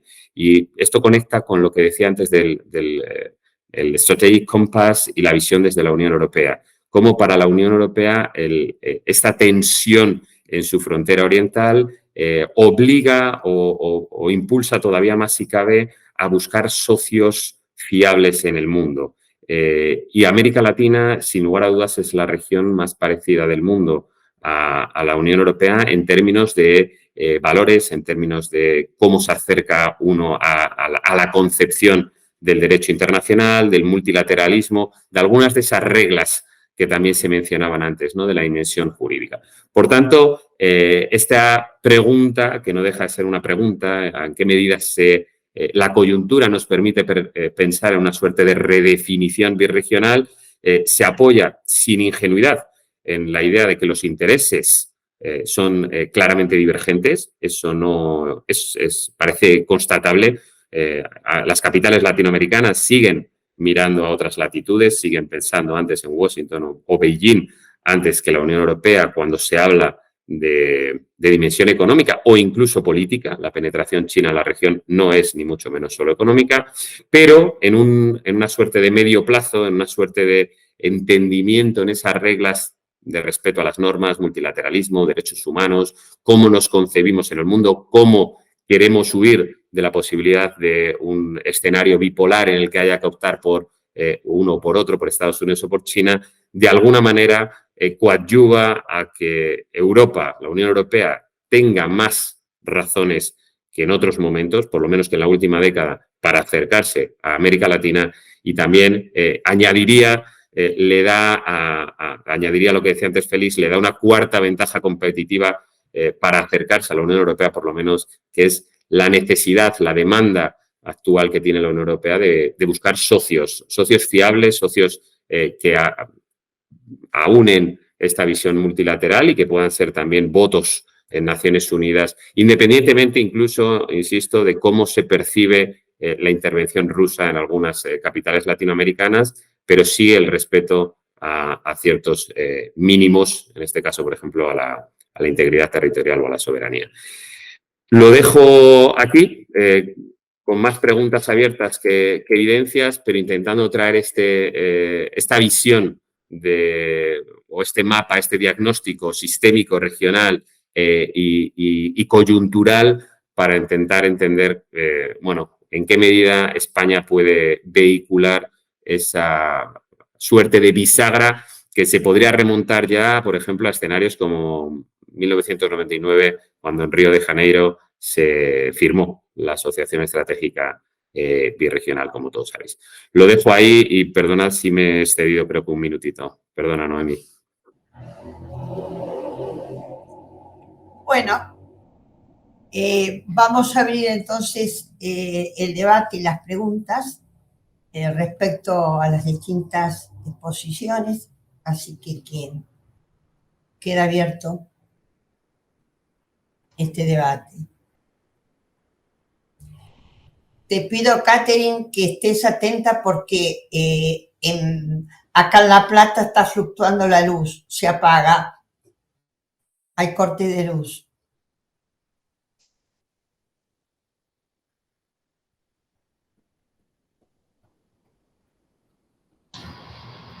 ¿Podemos hablar acá, profesora? Bárbara. Ah, sí, es que está como el login de Bárbara. Es el email de Bárbara. Y gracias por las presentaciones. Y yo creo que es una pregunta y también un comentario que tal vez el profesor Félix Peña y el profesor Sergio Caballero van a tener más otros comentarios y respuestas a esta pregunta. Professor Félix, você ha mencionado más el ámbito doméstico de Latinoamérica y de los países de Latinoamérica en relación al acuerdo entre Mercosur y Unión Europea. Y al final de su exposición, usted dijo que hay también un poco más de cuestiones relacionadas al ámbito doméstico europeo. Entonces, por ejemplo, esta semana el Parlamento francés ha aprobado un veto al acuerdo. Y hay también otras cuestiones domésticas en relación a eso en el ámbito europeo. Entonces, yo quería saber un poco más, a través de su concepción, cuáles son, por parte de Europa, de Unión Europea ahora, los principales desafíos domésticos para voy a decir así, la futura aprobación en general del acuerdo. Por supuesto, el acuerdo fue firmado en 2019, pero todavía estamos en un proceso que es más amplio.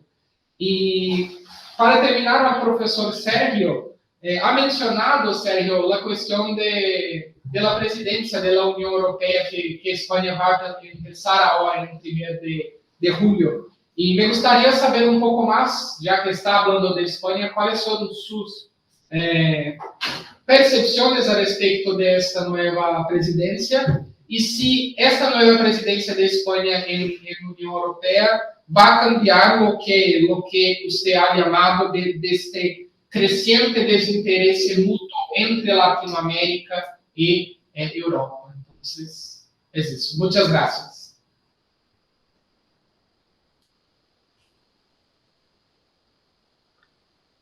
¿Puedo? Félix, sí, comenzar. Gracias, y voy a tratar, no sé si de responder, de dar elementos que me permitan o que nos permitan responder a la pregunta, que es muy pertinente. Y la pregunta está basada precisamente en lo mismo que está basado algunos de mis comentarios. desde el título mismo que puse a la ponencia, es saber si efectivamente va a haber un acuerdo Unión Europea-Mercosur. Yo tengo la impresión de que lo recomendable en este momento es señalar que sí, de un lado y del otro conviene que haya un acuerdo.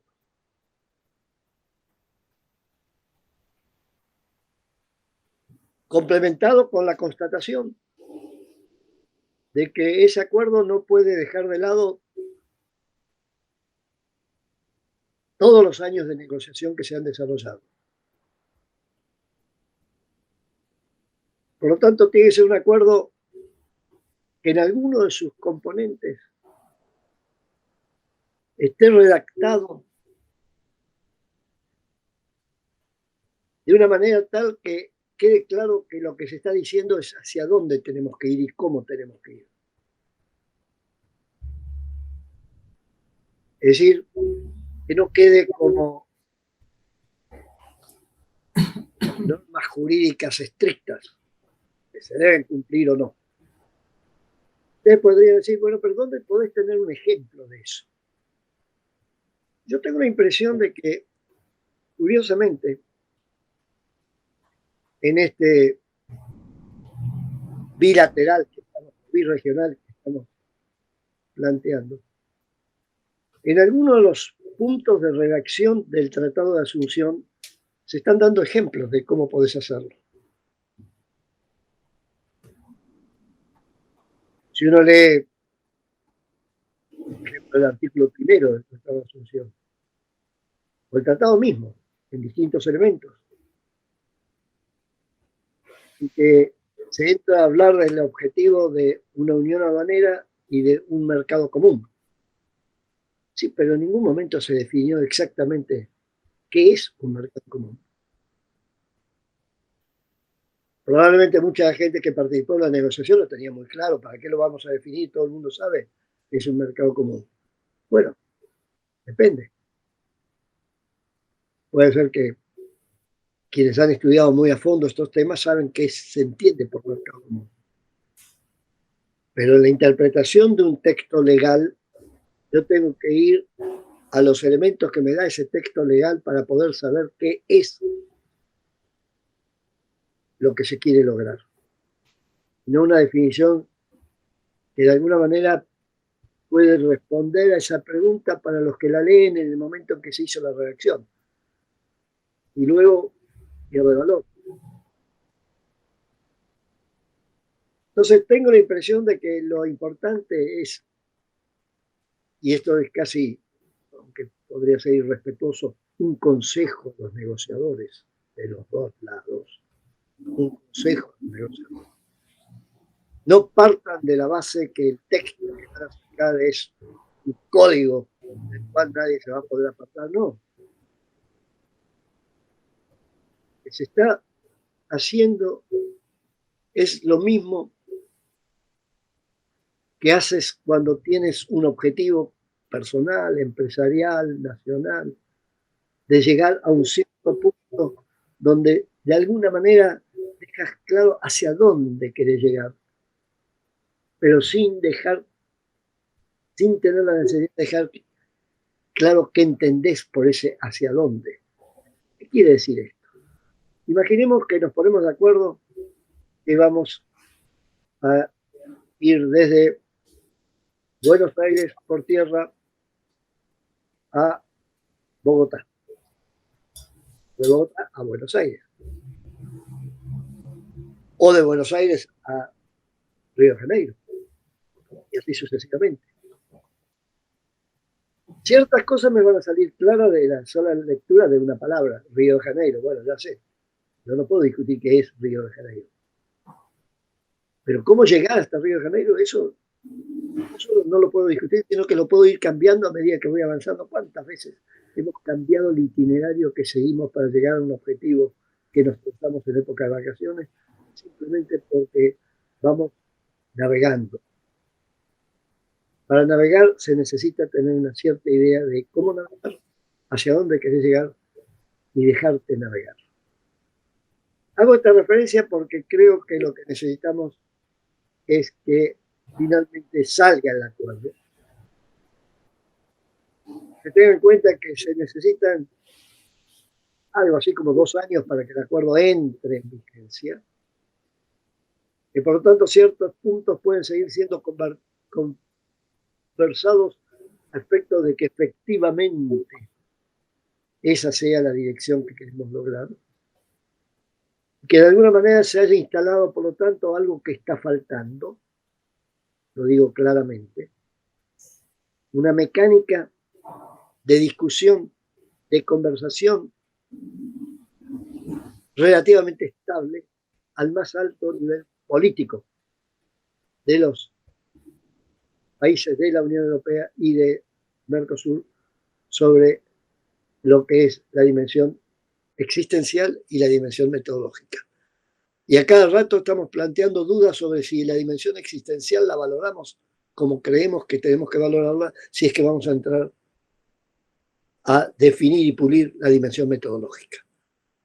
Dejo esta duda, no creo que sea una respuesta a la pregunta, pero son elementos para una respuesta.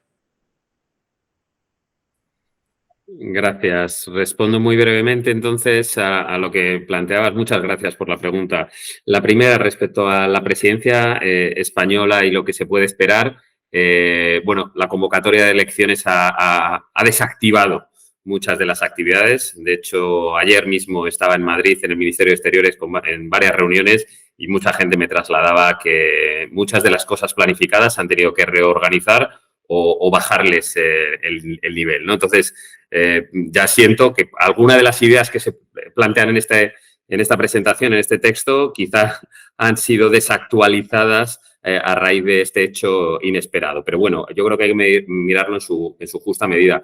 No podemos olvidar que las presidencias españolas en la Unión Europea siempre han solido tener un correlato en el acercamiento hacia América Latina. Vayámonos, por ejemplo, a 2010. Hablaba antes Félix, o se ha estado hablando de las relaciones Unión Europea-Mercosur. En 2010 se reactivaron entre Cristina Fernández de Kirchner y Zapatero, precisamente aprovechando esa presidencia española, ¿no? O sea, siempre quien lidera, quien está timoneando la Unión Europea es un punto fundamental. Brasil firma el Strategic Partnership, el partenariado estratégico de la Unión Europea, cuando Portugal lidera de la Unión Europea. No es un tema a desmerecer, pero qué duda cabe que la agenda se ha visto muy, muy, muy limitada y desvirtuada por esto, ¿no? Entonces, eso por un lado. Por otro lado, ¿qué es lo que implica? Que era la segunda parte de la pregunta. Los gestos importan, en política importan. Que haya una foto al más alto nivel el 17 y 18 de julio entre la Unión Europea y América Latina es un gesto en sí mismo, después de 8 años sin tener esas cumbres. Si alguien cree, no obstante, que esa firma, esa foto, lo condensa y lo resume todo o no somos capaces de gestionar las expectativas, probablemente lleve a la frustración. Una sola cumbre no encauza unas relaciones que per se, como decía antes, habían sufrido esa mutua desatención. Hay autores conocidos por todos que han mencionado esta idea de bilateralismo fragmentado, esta suerte de cada uno por su cuenta, y probablemente esta presidencia y estas cumbres pueden reconducir a que la visión sea más holística, más birregional. Nada está, lógicamente, garantizado, pero va a obligar a que muchos países europeos cuya prioridad es más el corto plazo y el corto espacio, o sea, países del centro y oriente de Europa que miran prioritariamente a lo que está pasando en Ucrania, puedan abrir el foco y entender que América Latina importa para la Unión Europea en muy distintos órdenes. He mencionado el del multilateralismo, se ha mencionado también como la transición energética, la transición verde. Hace falta ciertos recursos de los cuales América Latina lógicamente provee, ¿no? Por ejemplo, se ha mencionado antes el litio u otra serie de minerales críticos, ¿no? Entonces, es un elemento para ponerle en el radar, pero yo jugaría con esa idea de grises y evitar el negro o el blanco. Ni va a ser un éxito y un cambio radical, ni va a suponer, simplemente una foto de cara a la galería. Lo importante serán esos matices y esos juegos intermedios, ¿no? Camilo pidió la palabra. Buen día, ¿cómo les va? Buen día, ¿cómo estás? Bien, bueno, un abrazo para ustedes a la distancia. Una pregunta que quería tener de parte de ustedes, una reflexión. Parece, visto desde América Latina, desde el sur, desde Uruguay, no sé si un poco esta discusión de los acercamientos de Europa, también con ciertos ruidos diplomáticos, ¿no? O sea, no solamente como con cosas de falta de timing. No sé si eso se percibe de la misma manera en la región y desde Europa. Lo digo en este caso, en este sentido. Hay como una insistencia en el discurso de la diplomacia europea de la importancia de la ventana de oportunidad, de la ventana de oportunidad de la presidencia española, y sin embargo se ponen más temas y más exigencias, por ejemplo, los temas ambientales en el marco de la negociación ahora, y cuando y hay como una queja, ¿no? Bueno, queremos mejorar los estándares ambientales, y sin embargo esto genera trabas, cuando debería ser algo visto como positivamente. Y parece no haber una percepción de que desde Europa se ponen nuevas exigencias sobre la mesa, ¿no? O agendas de visitas y de diálogos diplomáticos que no se consultan, que directamente se avisan que van a ser en tal fecha, ¿no? Y como una cierta falta de tacto o de diplomáticamente manejar mejor esos asuntos. Sé que no es una pregunta desde el punto de vista conceptual o académica, sino más en esta cosa de también ustedes que están sobre estos temas, sobre la dinámica del Mercosur y Unión Europea más cerca que yo, capaz que tienen una mirada más fina sobre estas percepciones que me parecen bastante preocupantes, porque parecen mostrar como cierta torpeza política, ¿no? De no cuidar detalles diplomáticos que después generan efectos, ¿no? O sea, por ejemplo, tengo oídas de que las primeras fechas manejadas para que las representantes de la Unión Europea estuvieran en Brasil coincidían con las fechas del viaje de Lula a China, por ejemplo, ¿no? Y fue simplemente una cosa de, bueno, en tal fecha vamos. En vez de decirnos vamos, cuéntenos qué día quieren venir a ver si los podemos recibir, ¿no? Ese tipo de cosas parecen haber ocurrido bastante en este proceso. Eso nomás, quería saber su opinión y si sabían un poco más de eso y cómo venía, en términos futbolísticos, ya que Félix también la usó varias veces, cómo venía la pelota. No sé quién quiere tomar la palabra de los dos, Sergio o Félix. Vos, Félix. ¿Puedo hacer una pregunta, profesora, antes que contesten ellos? Porque es similar a la pregunta de Camilo. Esta pregunta está dirigida a Sergio. Quería saber, bueno, usted ha dicho que hay esfuerzos hoy de autonomía estratégica por parte de algunos de Pedro Sánchez, por ejemplo. Eso se ve también por parte de Emmanuel Macron de Francia, también como sus visitas a China, como el pedido de Macron para participar de la próxima cumbre de los BRICS en Sudáfrica. Pero estas son algunas decisiones que no me parece que pertenezca a todos los países de la Unión Europea. Son algunos intentos más específicos.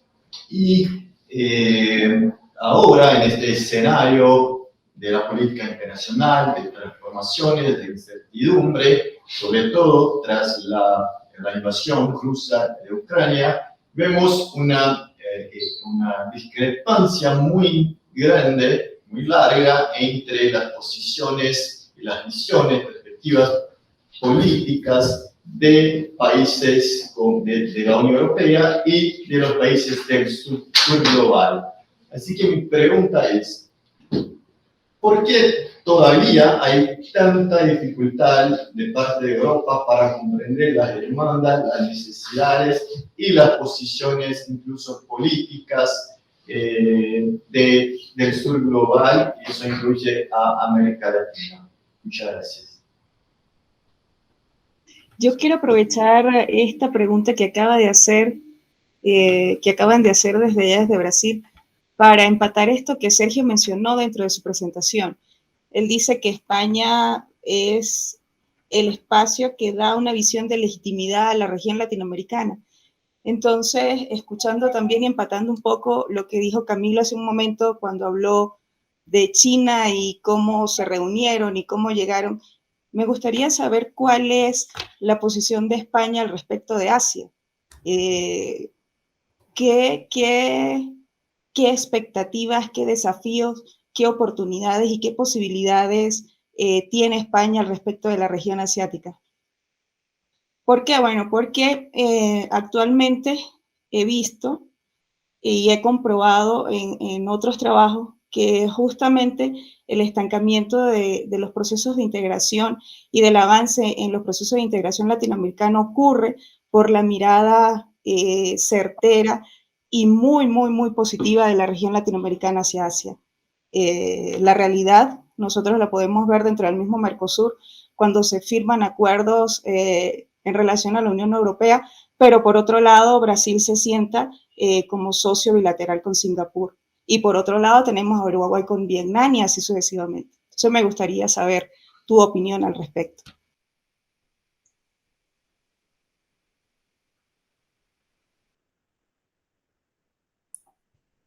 Bueno, muchos temas. Adelante, Félix. No, si no, quieres. al contrario, yo iba a decir de que ahora es mejor que tú respondas. Bueno, hay muchos temas. Voy a ver si puedo subsumirlos o abarcar un poco todo lo que habéis planteado. Camilo, coincido en... Bueno, un saludo lo primero.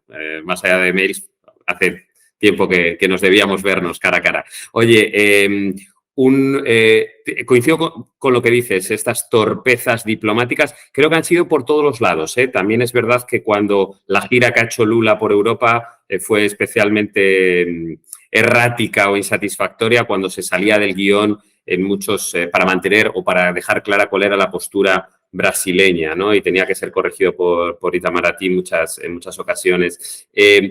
No sé, no tengo mayor información. Mi latido, como decías, es que jugar bajo presión hace que no optimices tus capacidades, ¿no? Y creo que ha habido muchos errores porque se percibe ese momento coyuntural en el que hay que tomar decisiones y a veces se pasa uno de frenada, como diríamos vulgarmente, o se sobreactúa en el fragor de la batalla. Yo creo que ha habido errores por todos los lados. Por eso decía también que lo de la cumbre, muy bien la imagen, el efecto simbólico, pero lo fundamental va a ser la huella que deje entre bambalinas, ¿no? Los pasillos y que realmente se encarrile esa diplomacia birregional que ahora mismo estaba pues tremendamente atascada, ¿no? O sea, cuesta pensar lo que ha habido 2013, 2015 y hay que saltar hasta el 2023 para que realmente haya esa cumbre al más alto nivel, ¿no? Enrique, mencionabas algunos liderazgos de la Unión Europea. Lógicamente son diferentes. Hay países, como decía antes, que son más cortoplacistas y cortoespacistas, diría, ¿no? Que ven sobre todo la vecindad. Rusia es el tema fundamental. Pero es verdad que la correlación de fuerzas al interior de la Unión Europea son dispares. Igual que, por antagonizar o comparar las dos últimas presidencias, igual que el peso de Rajoy al interior de la Unión Europea era minimísimo, el peso o la ascendencia de un líder como Pedro Sánchez al seno de la Unión Europea es muy alta a día de hoy. Ha sido capaz de conseguir algunas decisiones o encolumnar algunos actores en políticas, hablo incluso en el interior de la Unión Europea, que le han ganado una cierta legitimidad interna que puede ser proyectada, como decía antes, para intentar acercarse a la región latinoamericana de la mano o vehiculado a través de España. Que no quiere decir que sea mejor o peor, quiere decir que intenta España tener la capacidad de hacer ver a sus socios europeos una región como América Latina con los ojos con lo que le ve España, que podrán ser mejores o peores, podrán ser más o menos equivocados, Pero es que para muchos capitales europeas la región menos importante a día de hoy en el mundo es la de América Latina. Precisamente porque no es conflictiva en términos migratorios para lo que es Europa, o en términos de conflictos, o en eso que decía como ventaja comparativa Félix de zona de paz, al mismo tiempo juega en su contra a la hora de estar en los titulares de la diplomacia internacional, que es, por ejemplo, lo que sí que tiene Rusia para con esos países europeos. La idea de lo del sur global, interesantísimo, yo creo que nos llevaría casi a otra ponencia, además un tema sobre el que estoy trabajando últimamente, y la invisibilidad o la incapacidad para percibir los grados de legitimidad o cómo otros actores se proyectan desde el sur global, me parece que, bueno, tema digno de otra charla.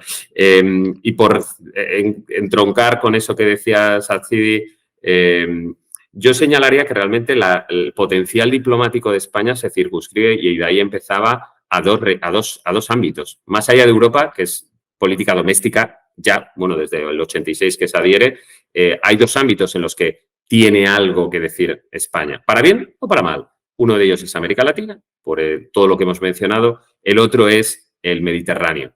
Y ya, como decía en el lustro dorado, España fue capaz de poner encima de la mesa el proceso de Barcelona en el 94 y fue capaz de decir o regionalizar, de hacer ver en Europa cuál era su posición para el Mediterráneo. Eso duró hasta la Unión para el Mediterráneo con Sarkozy en 2007 y cómo se fue modificando, ¿no? Pero son esos ámbitos. En otras palabras, te respondo, España, lo que opine o el peso que pueda tener a la hora de ver Asia, ahora que no nos oye nadie, petit comité en un ámbito académico, no le importa a nadie. La visión de España para Asia no le importa a nadie. No va a haber ninguna cancillería que llame a España para preguntar cuál es el planteamiento de España hacia Singapur, porque realmente no ha tenido suficientes relacionamientos como para que tenga un peso específico esa visión de política exterior como para ser compartida o tener influencia en otros actores.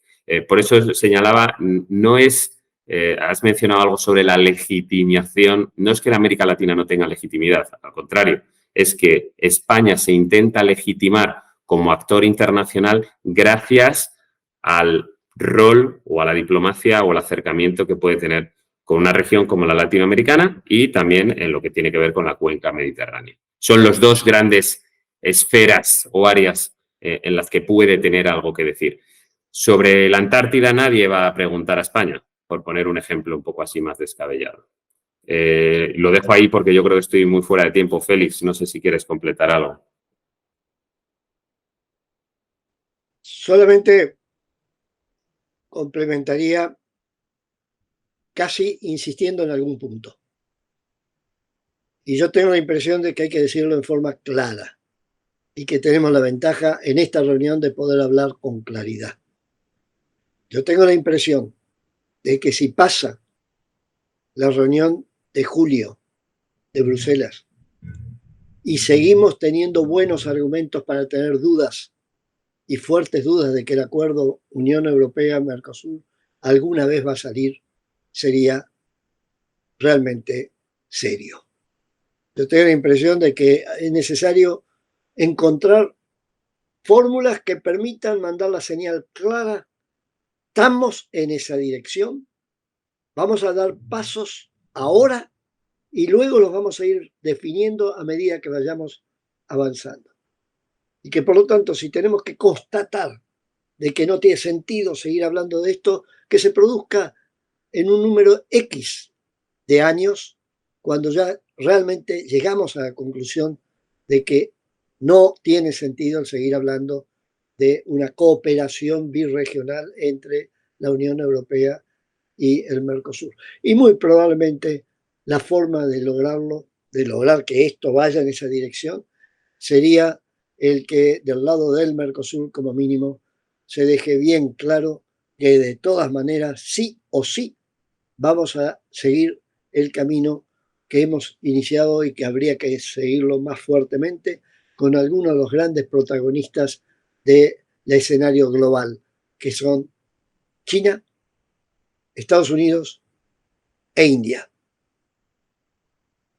Que de alguna manera, si no podemos seguir con el acuerdo con la Unión Europea, bueno, Listo, sería una lástima. Pero no vamos a dejar de avanzar en los otros frentes. Y como mínimo, en el frente China. Alguien diría, lo que estás proponiendo, Félix, es una estrategia de despertar celos. Y yo te diría que sí. Esa es la estrategia que funciona en el plano internacional. Pero que sean celos creíbles. Gracias. Algo de 1 minuto nomás. Dime, dale. Recomiendo fuertemente, para quien no lo haya hecho, yo lo he hecho varias veces y cada vez que lo veo vuelvo a afirmarme en mi idea. La lectura de lo que se escribió por Jean Monnet cuando la preparación de lo que fue la cumbre de la conferencia de 1950. Es decir, cómo de alguna manera, cuando quedó bien claro que la alternativa que tenían en cuanto a la relación entre Francia y Alemania era, y ya la conocían, las que habían sido opciones en la Primera y en la Segunda Guerra Mundial, terminaron de ponerse de acuerdo para a partir de ahí empezar a dar pasos y 70 años después han seguido dando pasos hacia la idea de evitar ese enfrentamiento que no creo que sea un enfrentamiento posible entre Unión Europea y Mercosur, pero sí creo que es un enfrentamiento posible en el plano global. Sigamos de cerca lo que está pasando en Ucrania.